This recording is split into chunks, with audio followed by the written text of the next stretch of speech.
I'm going to make for you a healthy candy bar.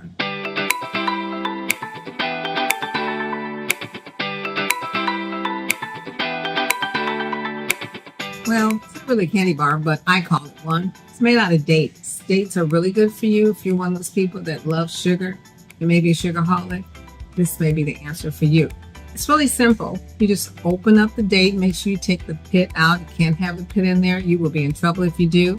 You're going to take your favorite nut butter, almond butter. I took cashew butter. I put a little peanut butter powder in it because this makes it a little bit less fattening.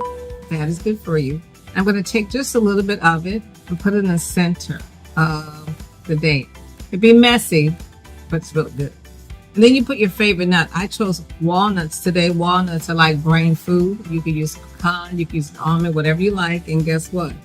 To top it off, you can add just a few coconut sprinkles and you're done. And guess what? Here we are. So all we want to do is make those up. And I promise you this, they taste better than they look and they really will surprise you. Enjoy.